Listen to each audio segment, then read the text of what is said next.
Mchezo mzuri sana mlinzi wa kati kwenda kuondosha mpira ule. Bado anajipanga taratibu mno.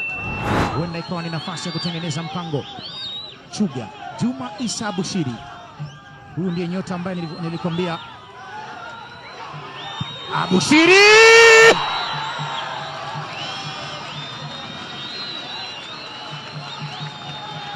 Saba timu ya taifa ya Tanzania.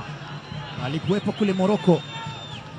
Kocha wake Agrey Morris Samros ni nyota ambaye amekuzwa kwenye kituo cha Fountain Gate, na sasa wanaanza kutumia matunda ya Juma Issa Bushiri. Kumbuka zamani, kama kumbukumbu zangu ziko sawa, Gwambi na pale ile timu ikiwa chini ya Melis Medo.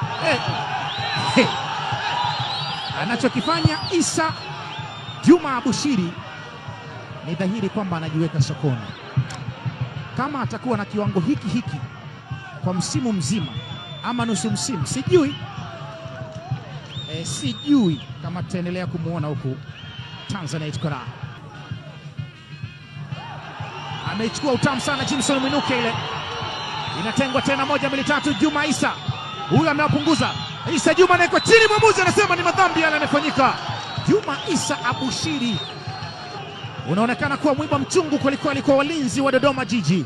Kijana mdogo mno anawachachawiza, na walinzi wanajikuta wanachachawa. Angalia alipoipokea hapa, akaondoka bwana, akapewa tena. Huyo Juma Issa akampunguza wa kwanza, akatulia. Wa pili akaekwa chini, mwamuzi akasema weka hapo. Juma Issa Bushiri. Fountain Gate walitulia kwenye kufanya scouting. Ingiza ndani, mpira mrefu tena, nafasi hapa. Namna gani ya Bushiri we! Juma Issa Bushiri naonekana mguu wake wa kulia anautumia sana kutembelea, kupandia kitandani na kuvukia barabara tu. Maana kama angekuwa anatumia mguu wa kulia, anajiseti, anaucheza na mguu wake wa kuume. Anaiacha ile.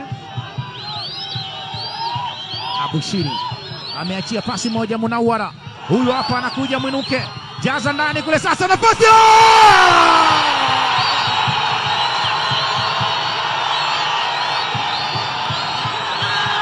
Na historia inamkumbuka miaka dahari. Nyota huyu Mukrim Abdi Shehe anaandika historia hapa, anapiga utosi wa maana kwelikweli, na mpira ule moja kwa moja unakwenda kuzama kwenye kamba. Fountain Gate 1, Dodoma Jiji bado wanachenja mduara.